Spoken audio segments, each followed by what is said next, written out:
नाशिकमध्ये एक मोठी बातमी आहे। तपोवनातील 1826 वृक्षतोडी संदर्भात आज राष्ट्रीय हरित लवादा सुनावणी घेणार आहे। ॲडव्होकेट श्रीराम पिंगळे यांनी दाखल केलेल्या याचिकेवर सुनावणी होणार आहे। काल गंगापूर रोडवरील वृक्षतोडीवरून वृक्षप्रेमी आणि स्थानिक नागरिक हे आमने-सामने आलेले होते। हरित लवादा वृक्षतोडीला स्थगिती देणार की नाशिक महानगरपालिकेला वृक्षतोडीसाठी परवानगी देणार याकडे आता लक्ष असेल।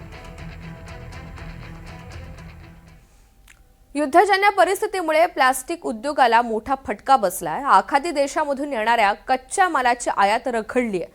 त्यामुळे प्लास्टिकच्या वस्तूंची निर्मिती घटलेली असून प्लास्टिकच्या वस्तूंच्या किमतीत 35% वाढ झाली आहे। युद्धजन्य परिस्थिती कायम राहिल्यास अजूनही प्लास्टिक उद्योगावर आणि व्यवसायावर याचा मोठा परिणाम होणार असल्याची भीती व्यावसायिकांकडून व्यक्त केली जाते।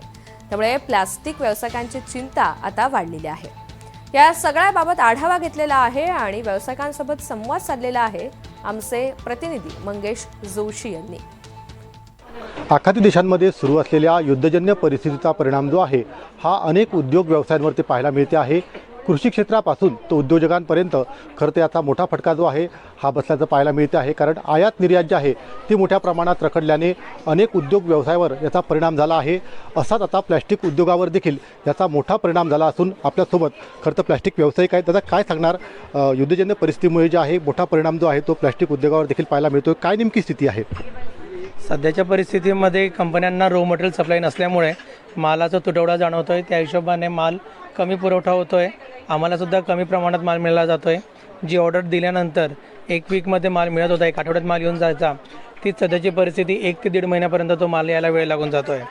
त्याचप्रमाणे या परिस्थितीमुळे रेटही खूप वरती गेलेले आहे, ज्याचा परिणाम मार्केटवरती पण भरपूर झालेला आहे। ऑलमोस्ट प्लास्टिक फील्डमध्ये 35% वरती रेट वाढलेले आहे। म्हणजे जी मागची रेट कस्टमर घेऊन गेलेले आहे त्यांना आता घेतलेली वस्तू महाग पडते, म्हणून ती घ्यावी का न घ्यावी हाही विचार त्यांना होतो आहे। पुढील काळात ही परिस्थिती अशीच राहिल्यास अजून काय नेमका परिणाम होऊ शकतो?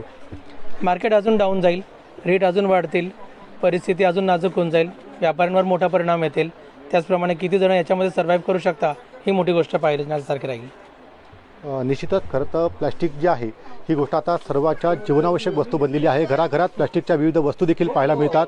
मात्र ज्या पद्धतीने प्लॅस्टिकला वस्तू बनवण्यासाठी लागणारा जो कच्चा माल आहे याची आयात जी आहे ती रखडल्यामुळे याचा परिणाम खरं तर आता प्लॅस्टिक उत्पादनावरती झालेला आहे, निर्मितीवर झालेला आहे। परिणामी भाववाढ देखील झाली असून दुसरीकडे प्लॅस्टिक व्यावसायिकांची चिंता देखील वाढल्याचं पाहायला मिळते आहे।